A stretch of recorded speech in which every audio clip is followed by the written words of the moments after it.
California. I can't pronounce that. That starts with an L, but welcome. Florida, California, Massachusetts, RVA. So I can see what you type into the chat. And oh, First Nations territory on Vancouver Island. Aha, thank you so much, London. Well, so I am so excited about the diverse group of people that we have on this Groupinar today because I think that the more diverse the population in our Groupinar, the more we learn from each other and the more rich the Groupinar is. So welcome to the Inner Critic, how to transform your inner critic by finding its complementary role. I'm going to start with my corny joke for the afternoon. It's nice to have all of our inner critics under one platform, said no one ever. And then I'm going to talk a little bit about the platform for this Groupinar. Um, so the questions that you have to ask about the presentation itself, I'm going to allow you to have time to ask your questions in a structured way. I'm going to pause at certain places to allow you to ask questions after a concept has been explained. And the reason is because if you're typing while I'm presenting and I'm focused on the presentation, I will miss what you're asking or what you're commenting on. And I do not want to miss anything you have to say, any questions that you have. They're so important to me. And so that being said, that's the format for questions. The presentation and the recording of the Groupinar will be emailed to you after the presentation. I know that that was a question that was already asked. So presentation as well as the recording will be emailed to you after the presentation. Also, I just like to say, we're discussing the inner critic. And for a lot of people, the role of the inner critic was role trained by an abusive caregiver. And so I'm very sensitive to that. And so I want to, support you to give yourself permission to take care of yourself if you feel overwhelmed or flooded by negative emotions, to be able to know and identify where your safe place is, who your safe people are that you can reach out to, and know that you can take a break and do some deep breathing, and then come back if and when you're ready. So I did want to say that as well. Okay, so let's begin by describing our inner critic. So I keep getting this message that the internet connection is unstable. And I checked the bandwidth for the internet connection here and it's fine. But if we get disconnected, just stay right where you are. I will log out and log back in. And so don't worry about that. And so I don't want to ask you to do anything that I won't do. So I will describe my inner critic first. And what I did was I drew a picture of my inner critic because it really helped me to separate myself from the role of the inner critic.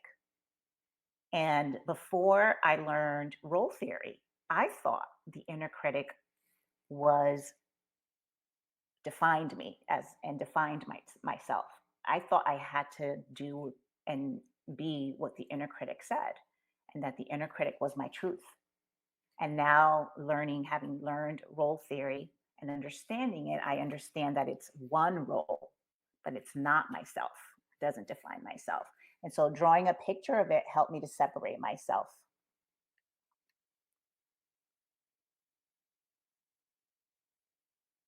Um, I know that my inner critic is having a voice when I hear the word should. You should have. When I hear the word not good enough, I know that my inner critic is speaking. And so that helps me to differentiate myself from the role of the inner critic. And so, if you feel comfortable and if it feels right to you, what are some words, without mentioning any names, so that we can maintain confidentiality, that describe the role of the inner critic that you have? We're going to talk about role theory. I just wanted to give you a chance to describe the inner critic. Judgment, judgmental, snobby, the judge. You're asking too much, mean, perfectionism, loud, no room for mistakes, hurtful. The one who completes, oops, the one who complains all the time about whatever I do, oppressor, perfectionist. It tells me I'm horrible, not enough, not doing enough. It's cruel. Never be good enough.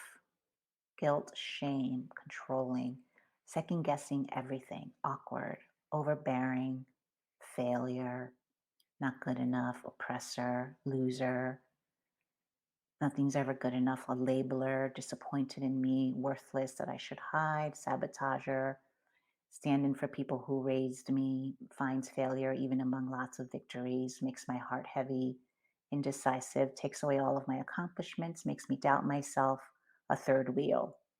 Squishes me is the last one I'm going to read. But as you can see, there are so many commonalities here on this groupinar, as far as how people are describing the role of their inner critic.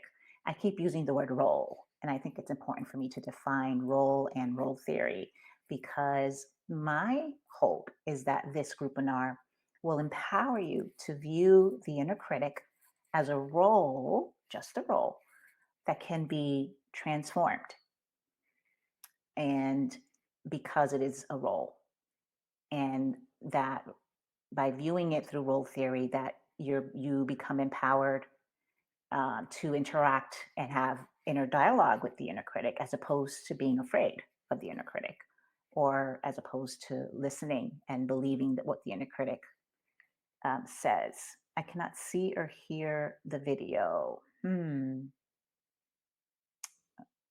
Can everyone not see or hear me, or can everyone see me and hear me okay? Okay. I'm so sorry if you can't see or hear me. Maybe log out and log back in and make sure you're using Google Chrome. All right, so let's talk about what a role, how to define a role. Okay, so Moreno defined a role as the actual and tangible form which a self takes. Ourselves emerge from the complex roles that we have. According to Hale, roles are an observable unit of conserved behavior, recognized by the units of behaviors involved. Anytime we hear the word behavior, we know that behaviors can be changed, that behaviors are trainable, and we know that there's a lot of hope. And so roles are learned. They can be revised, retired, transformed, expanded, changed, and rearranged according to role theory. And this is very empowering when it comes to dealing with our inner critic. So, um, you've tried several times leaving and reconnecting. I am on my computer. Yes. Okay, I'm gonna let people help you with that while I continue. So examples of roles. So these are just a few examples. There are a lot of roles that we can have in our repertoire. And we can have somatic roles. Somatic roles are the earliest roles that we develop as a natural reaction to physiological conditions, such as the infant, the eater, the sleeper, the crier, right? Those are all roles we learn early on. According to Littman, social roles are roles given to us by society and culture. The first roles we have are those we have in our family, mother, father, sister, brother, and expand as our world expands. Intrapsychic roles are internal roles, which are developed in conjunction with our relationship to our primary caregivers and others. The inner critic is an example of an intrapsychic role.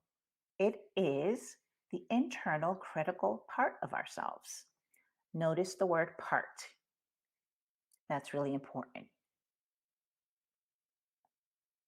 It's a part of ourselves, does not define who we are. And so let me explain role theory using this visual here. Okay, that's okay. No apologies needed. Thank you for helping each other on the chat. I'm going to move on to the next slide and just show you, this is kind of what I'm talking about visually. So this is us in the middle, right? The person, you or me. And this is our self.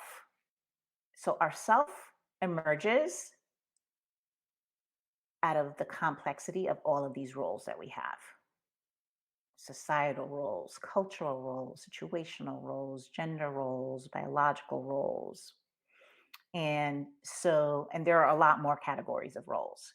So you can see that the person, who we are as a person, ourself, our core, is separate from these roles. And thanks to role theory, we can, as I said before, transform, revise, retire, rearrange these roles to help and support our well being. And we're going to learn how to do that with the inner critic today. Okay, so before we discuss what a role demand is, I'm going to go back to what is a role. Are there any questions? Let me pause a minute. Any questions about the definition of a role?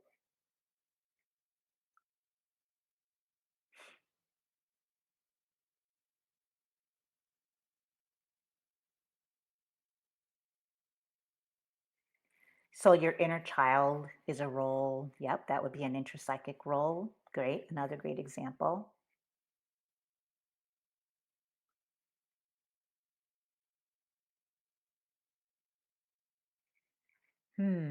How can I explain unit of behavior? Hold on one second. I'm going to look it up.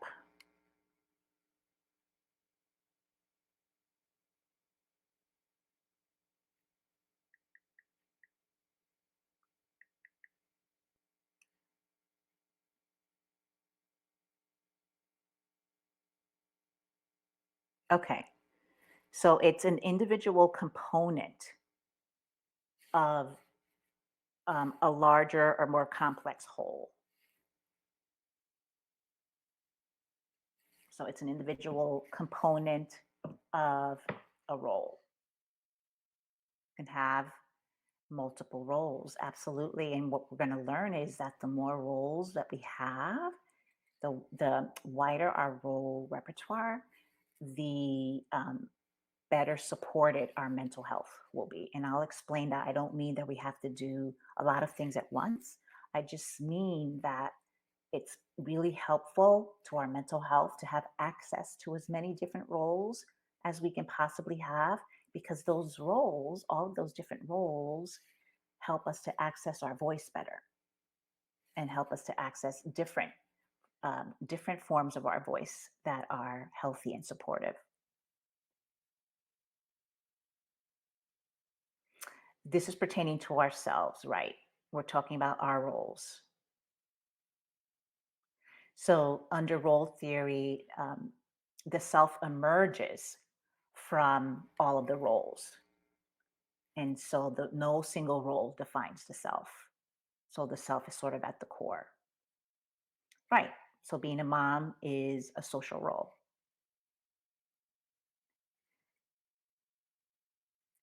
I like this. Is it part of us that does things, the goal of helping us? Absolutely. It does things to try to help in the way it was trained. And sometimes it's not helpful, it's harmful. But this is why we have role demands. Yeah, by the way, those are great examples of roles: neighbor, sister, wife, daughter, woman, employee. So thank you for adding that. So thinking of this question here is, is it that part of us that does things with the goal of trying to help us? And that is a great transition question into what a role demand is.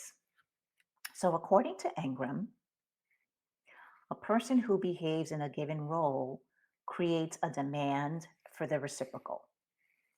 For example, a crying child creates a role demand for a comforting adult. A role demand is that aspect of the interactional role which seeks its other half. What role demand? What role demand does the inner critic place on us? What role is its other half? Anyone have any ideas about that, or have any questions about role demand? Haha. Did somebody take this couponar before? Compassion. Yep. Inner supporter. Empathy. Um, to withdraw from social situations. Okay, for you, that's what it is. Its other half is confidence, understanding, comforter. Hold on a second. I think I missed someone's comment here, or question, I should say.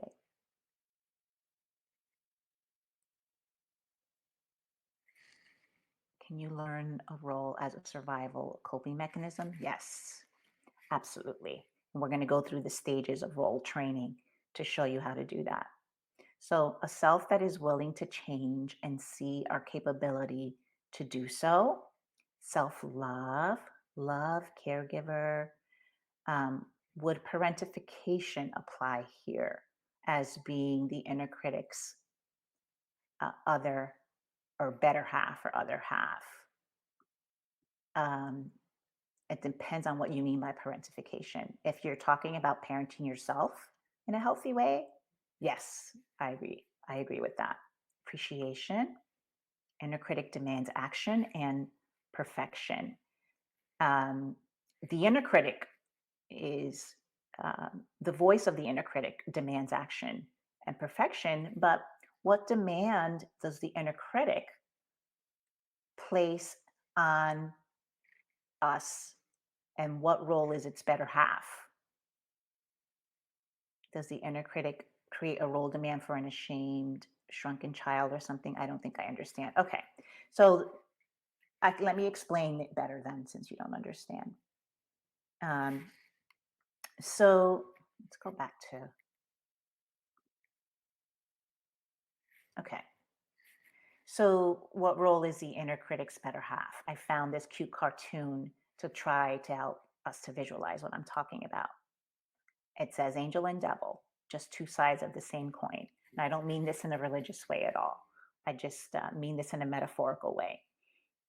And so, what role demand does the voice of the angel place on us? And who is the other half? And what role demand does the role of the devil place on us? And who is the other half? Right? Just two sides of the same coin.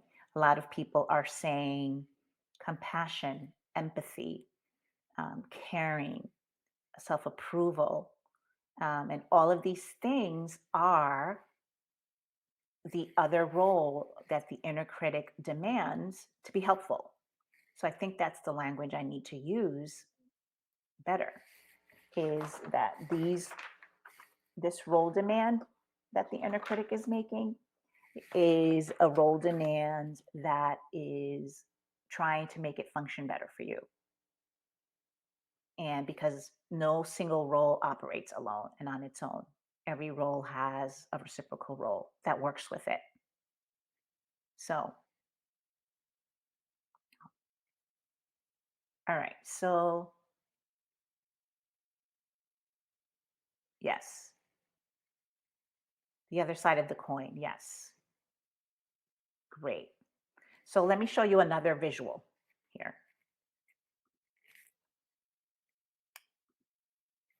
Okay. So, I saw this picture, And I was imagining that the person on the left is the inner critic, and the person on the right is the person who has the inner critic role within them. And the person on the right is taking a healthy approach to the inner critic by observing the inner critic's voice with curiosity and kindness towards themselves. Instead of attaching to what the inner critic is saying, instead of making what the inner critic is saying their truth, they're staying connected to their self, to their core, and they're just observing what the inner critic is doing and saying. And so,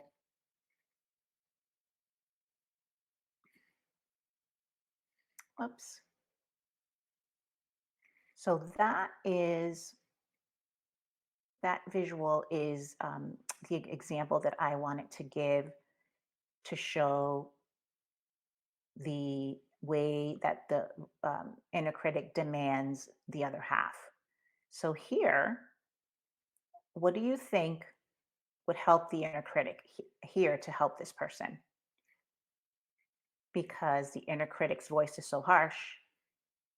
If there were another chair sitting next to the inner critic in this picture, who would be sitting in that chair working with the inner critic to help this person? The role demand that it makes is the role demand for the reciprocal role, right? For the role, so there's a give and a take. Both roles work together to help each other, like the inner cheerleader. Okay. So if I understand correct, the inner critic would critique something about yourself, and the role demand would be the one that would ask you what that critique means and how to respond to it. Yes, right. So that's why people who are getting this are naming the other half of the inner critic, the inner cheerleader, um, the um, the role of acceptance, someone who's understanding and comforting, someone who can say, I am amazing, I can do everything, versus I am terrible, I can't do anything. But if you put these two roles together, they can have an inner dialogue within you that helps to transform the role of the inner critic. So let's see. Is this like a good cop, bad cop game? And the inner critic is the bad cop. And we're looking for the good cop that will make the whole routine actually help us. It is sort of like that. It is sort of like that, exactly. I think that's a great example. Right. So the other half is someone who wants to support us no matter what. The empathetic person I am outwardly to my friends and family. Bring that internally. Yes. Bring that to face the role of the inner critic, right? And then you will have someone working with the inner critic who can actually be helpful to you. And so I wanted us to actually, with this picture right here, think of a time that the inner critic got in your way of doing something that you wanted to do. Maybe it told you that you're not good enough, bringing up feelings of inadequacy and shame. It took you off guard and destabilized you. Visualize your inner critic in the empty chair before you. You can place an object in the chair that represents your inner critic. Just be curious about it. How did it learn to be so harsh? What is it afraid will happen if it doesn't criticize? What role demand does the inner critic place on us? What role is its better half? So let me just demonstrate this here. So if I'm role reversing with my inner critic, I am Daisy's inner critic.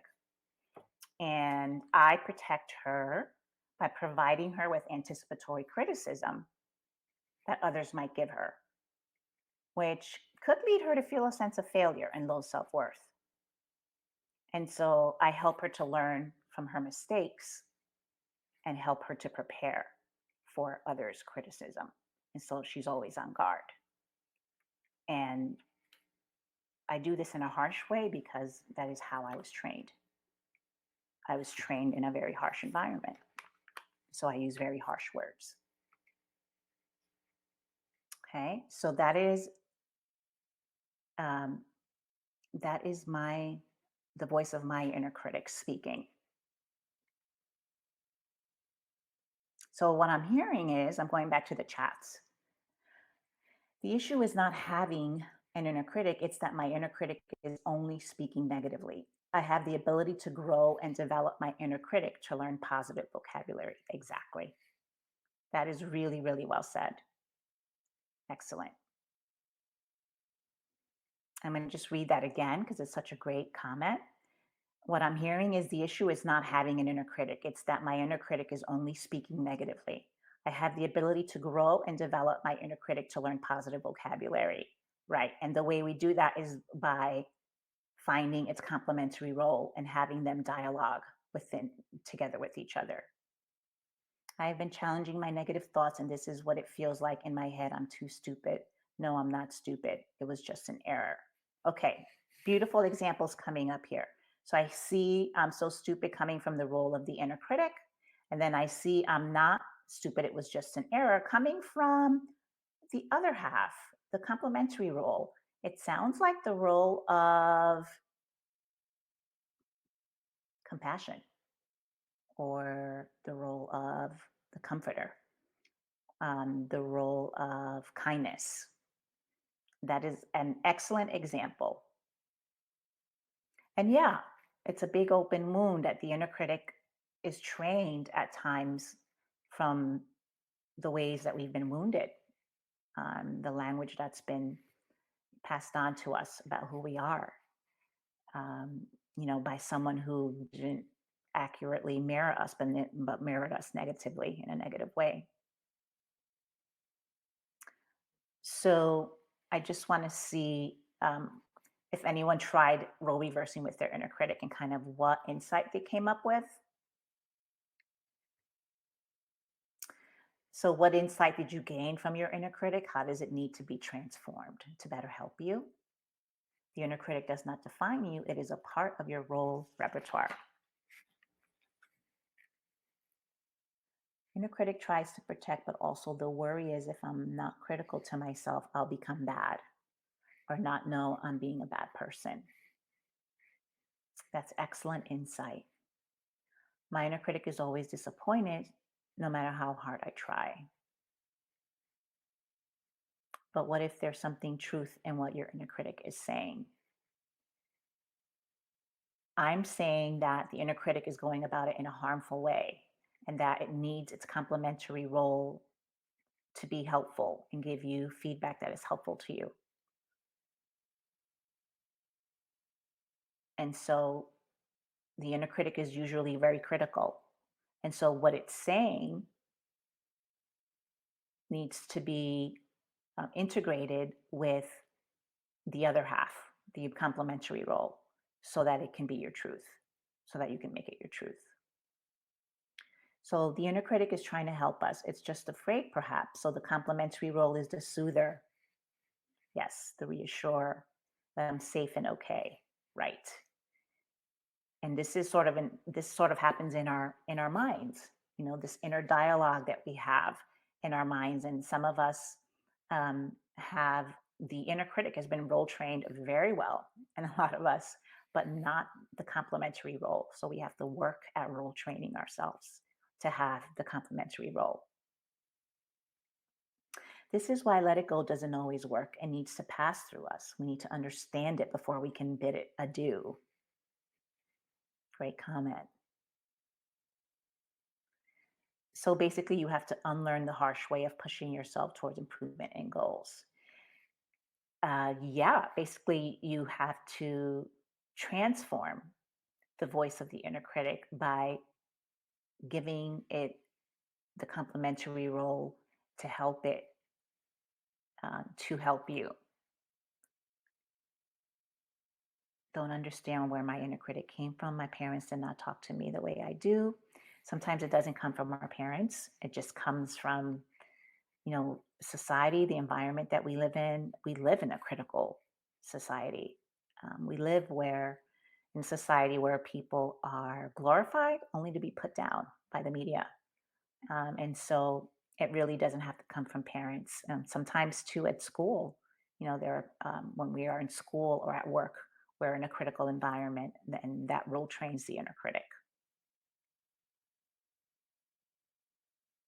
So the complementary role needs to be louder. Okay. Um, if it's louder, that's great because that quiets the inner critic.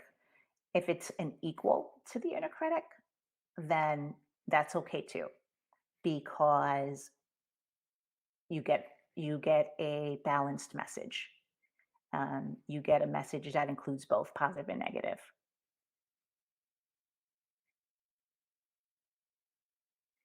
My inner critic and inner soother both speak to me, but I struggle with only internalizing the critic's words. I understand logically that I should have compassion for myself, but don't feel it emotionally.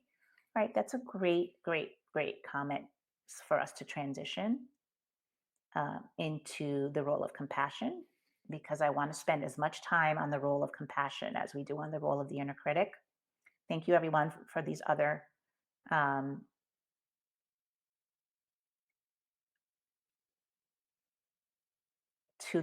comments here. I wish I had time to read them all out loud.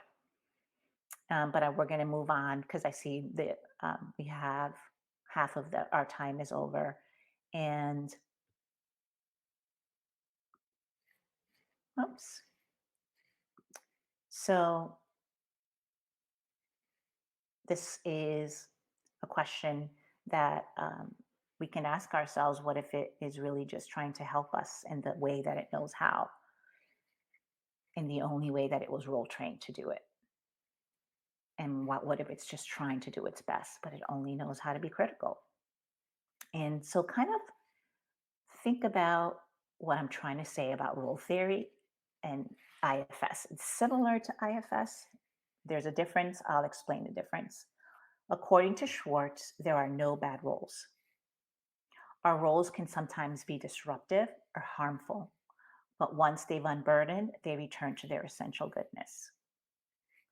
And so, what Schwartz is saying here is a little bit different than role theory, right? In IFS, the goal is to unburden and unblend all of the roles from the core self, right? And to strengthen the core self, so that it can be the manager of all of the other parts of a person, and manage with compassion and with wisdom. In role theory, the goal in role theory is to have as many roles as we possibly can, because then we have as many complementary roles to help our roles, to help. We have some stronger roles that can help some roles that are not doing so well. And that's kind of what I mean by reciprocal.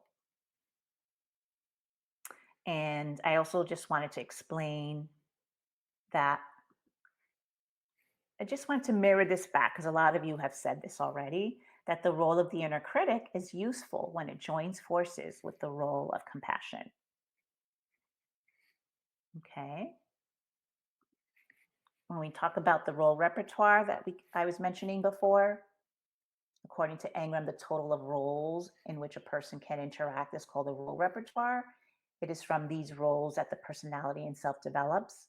So, within the framework of role theory, the breadth of the role repertoire is an indicator of mental health.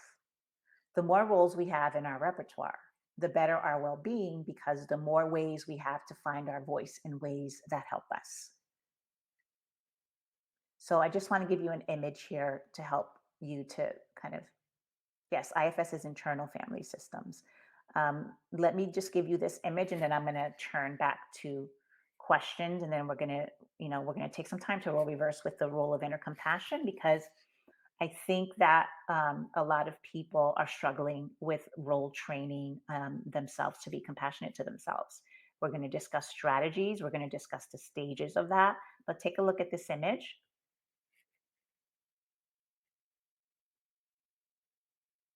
Okay. Here's what I am talking about. Let's say that You know what? I'm actually thinking which role do you think is the inner critic and which role do you think is the role of compassion? Exactly.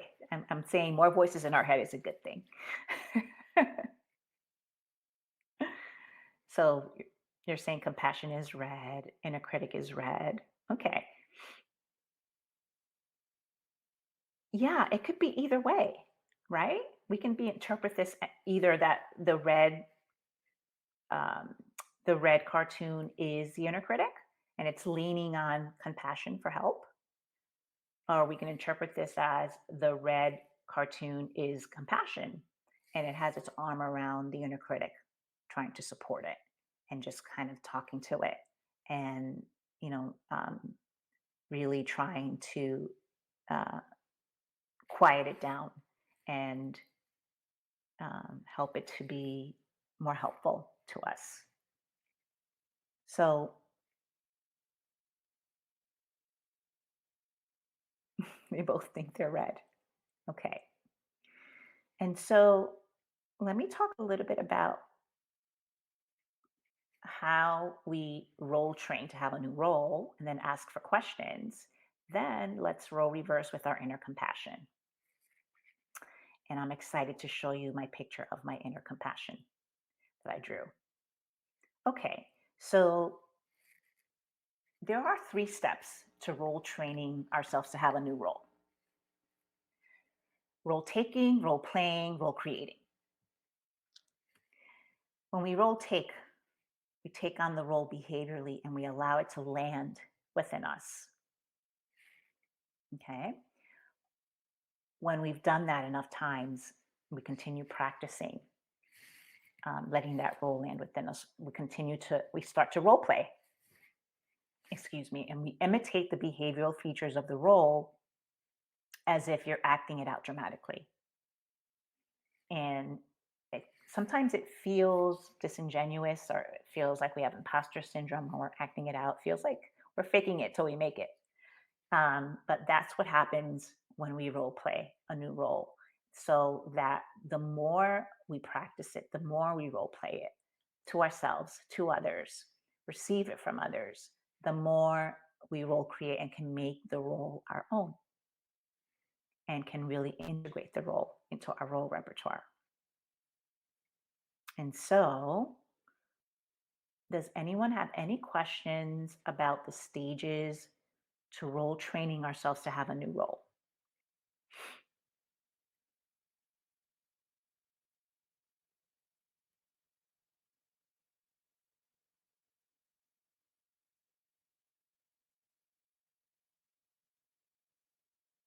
Okay, so the difference between role take and role play.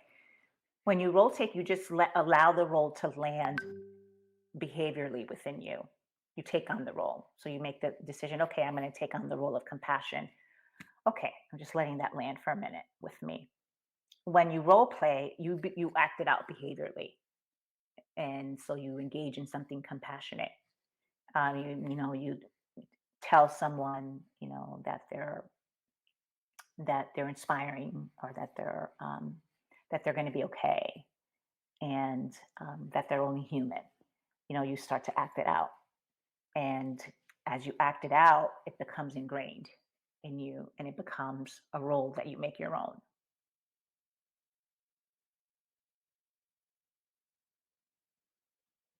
Okay, so how do you know what traits to create? Um, you know what traits to create by trying to identify the role that um, that you have, that you're taking on right now, the role that you're taking on right now.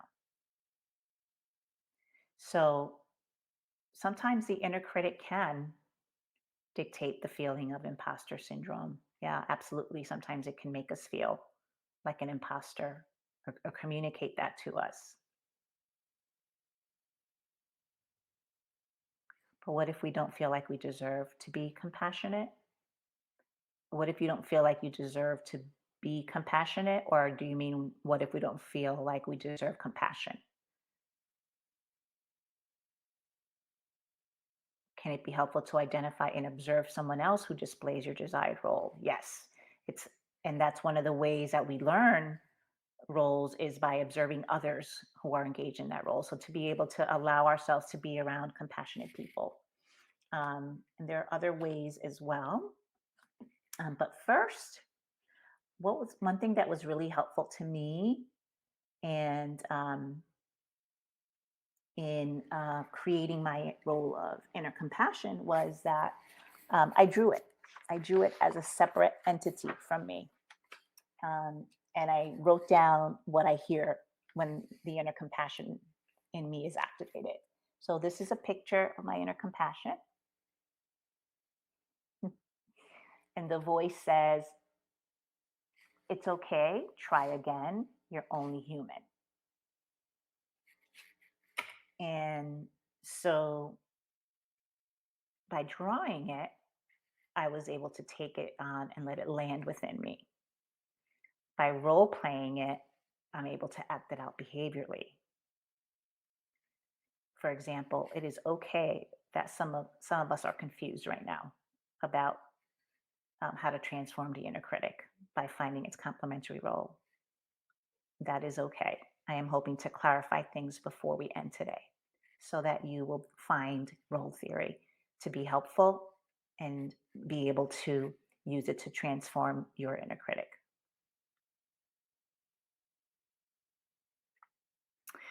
I'm not okay. So let's if there are no questions about the stages to role training, let me see if there were any questions about that. I don't want to miss any questions about role training. Um,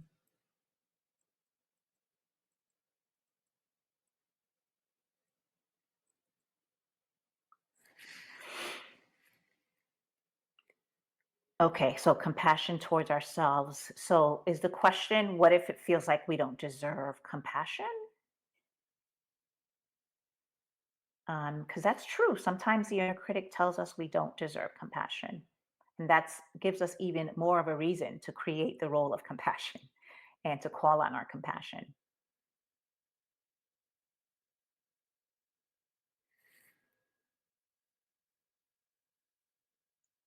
I'm not sure what mantra you mean. Okay, so ways to practice. Excellent.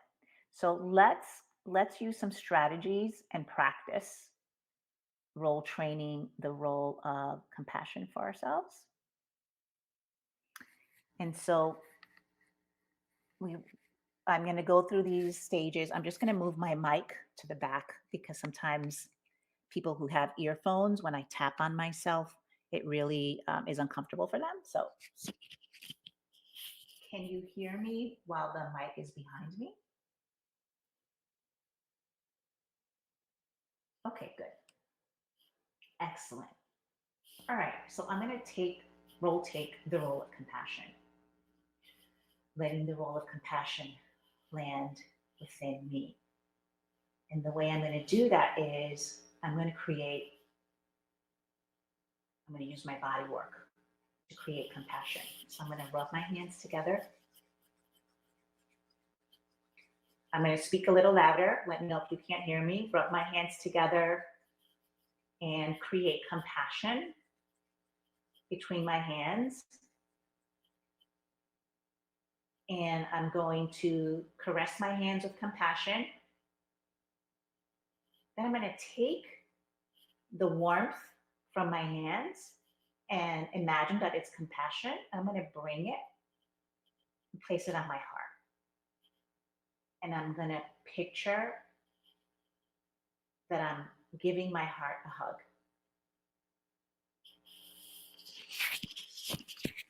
Picturing that I'm giving my heart a hug, feeling the warmth of my compassion, the gentle pressure of my hands over my heart.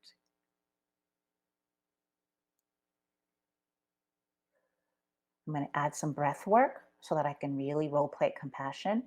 I'm going to be acted out behaviorally. I'm going to add breath work. I'm going to breathe in compassion.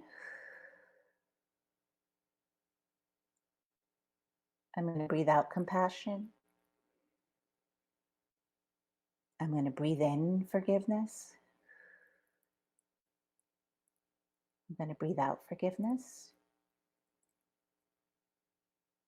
I'm going to breathe in kindness to myself. Breathe out kindness to others. Okay.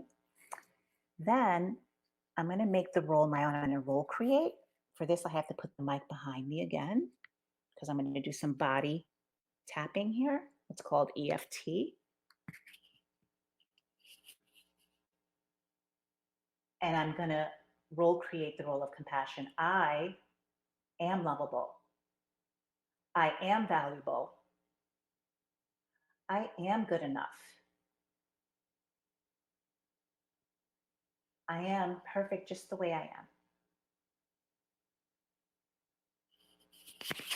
Were people able to hear that when I had the microphone behind me? Were you able to hear the tapping? Yes. Okay, good. Great. So those were examples of how to role train ourselves to have the role of compassion. We went through role taking, role playing, role creating. We used body work, we used breath work, we used self talk. The other strategy is, I'm glad that was really helpful. Good. And I wanted to take you through it that way. The tapping technique is called EFT, Emotional Freedom Technique. You can look it up on YouTube, and there are a lot of other examples of how to use EFT. There are also a lot of meditations on YouTube, compassion meditations for helping you to do the breath work that you need to role play compassion for yourself. Sometimes just looking at yourself in the mirror and saying kind things to yourself is helpful for me. That's great. That's a great strategy. So, everyone, I'm going to read this again. This is awesome. Sometimes just looking at yourself in the mirror and saying kind things to yourself is helpful. Beautiful. Someone has a favorite here. Sarah Blondin for meditation. That's awesome. One thing I will say though is that one thing that I think is challenging is when that when the inner critic makes the role demand. So when the inner critic starts, saying you should have, you're not good enough, right? It becomes overwhelming sometimes. And it's really hard to switch from this role, right, to this role, to this role. It's really hard to find a complementary role when we're overwhelmed by the inner critic. And so, one strategy that is helpful is when you, first of all, just become familiar with the voice of the inner critic so that you can catch it in its track. And I would picture that you have a remote control in your hand and that you can literally press the button and call on its complementary role. Or if not, someone gave a really good example of how naturally the voice of compassion comes up when the voice of the inner critic comes up, and let them have an inner dialogue with one another. What will tend to happen over time is that the voice of the inner critic gets quieter and the voice of compassion gets louder. Or they're equals, and you're able to really analyze the roles and use them to help you. And so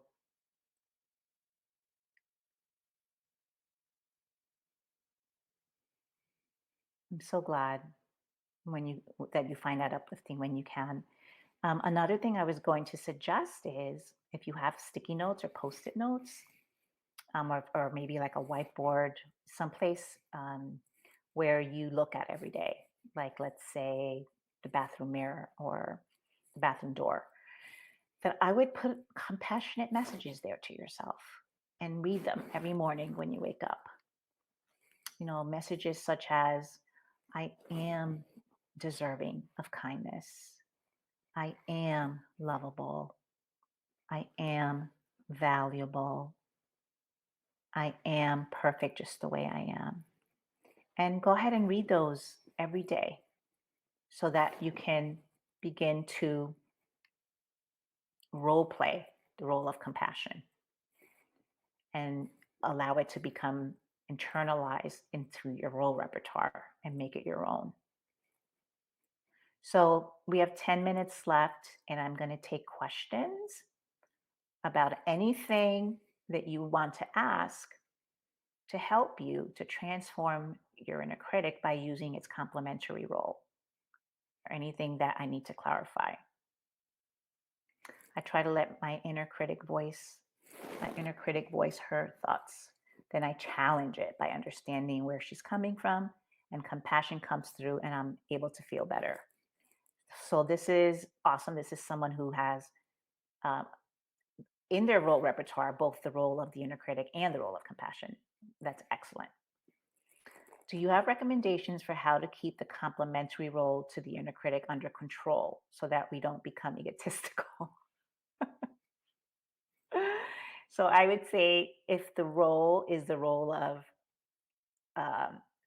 being egotistical, what would be the complementary role for that? Then I would say you need another role added to your role repertoire, perhaps the role of humility, and getting some role training on that from others, from yourself.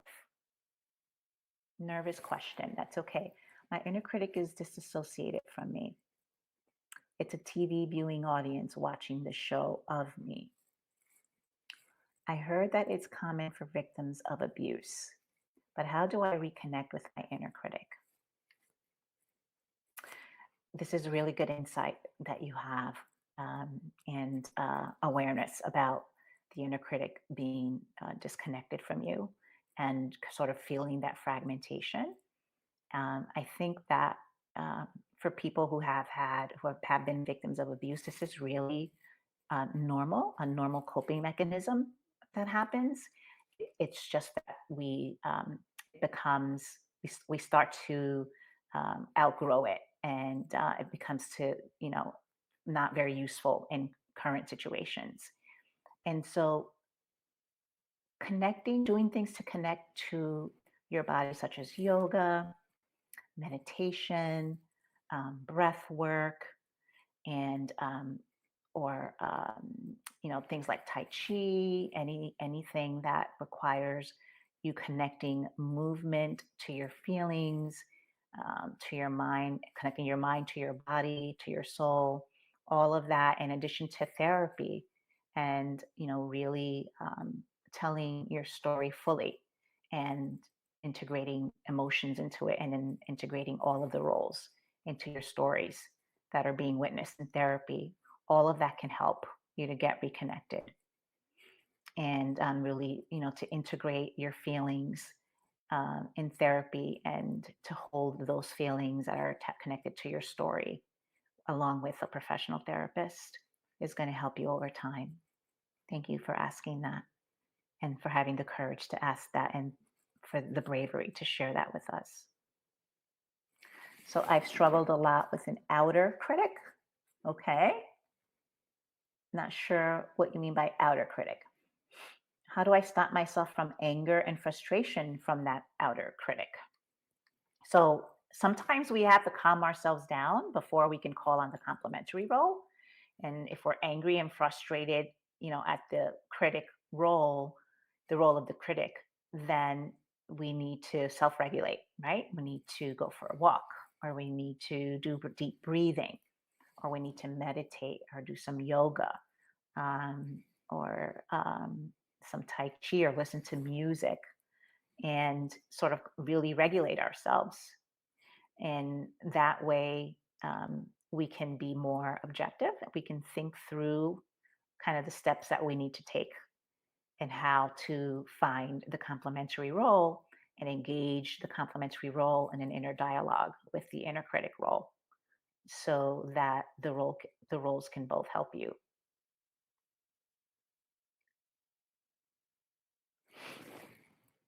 Is there a better view of roles between role theories and IFS that would be more helpful in inner critic work? A better view of roles between role theory and IFS that would be more helpful in inner critic work? I think that what would be more helpful is if we had time to actually create our role diagrams. And I'm going to need to add a separate session, a separate webinar on role diagrams because I haven't really fully laid out the entire theory of role theory. And that when we have a visual and can diagram all of our roles, we can notice which ones need complementary roles, what roles we need to create, what roles we need to change, what roles we need to transform, what roles we need to retire. And so I think that that could also be really helpful. And I do plan on adding a group on role diagrams. Great question. What if the inner critic criticizes and dismisses the positive, compassionate voice? No way. Oh, come on. That's ridiculous. And on and on. It will. It will do that. And that's all the more reason for the complementary role to speak up and for you to give that compassionate role a voice.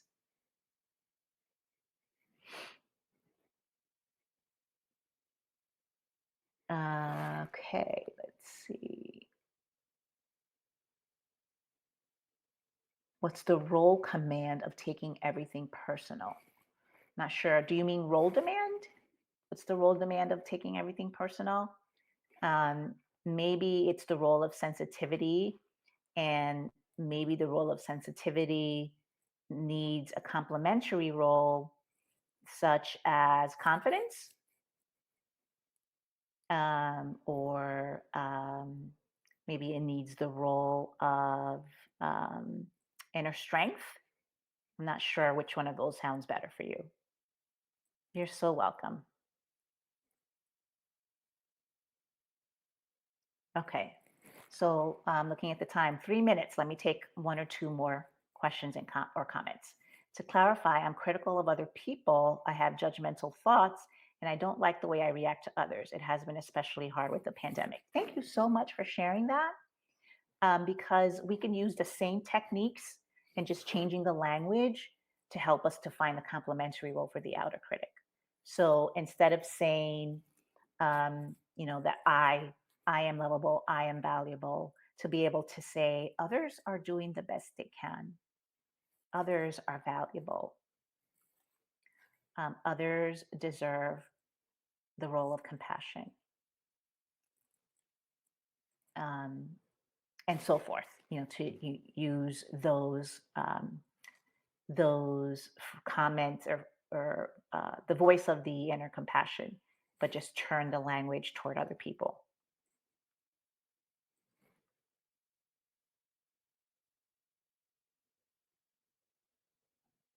You're so welcome. What if the inner critic is right? I was supposed to do work but end up procrastinating. Well, is that the inner critic, or is that your inner um, constructive feedback talking? Yes, I know we want to learn more about this. This was a short version of explaining role theory, and I will add the role diagrams component to it for the month of October. So feel free to join me on that journey. So I see we only have 1 minute left. I just want to take the last minute and say thank you so much for all of your sharing, for all of your input. Um, I hope that I was able to help you to learn the steps for um, finding the complementary role of the inner critic and transforming it by creating the role of inner compassion. And after this group webinar is over, I want you all to draw a picture of your inner compassion.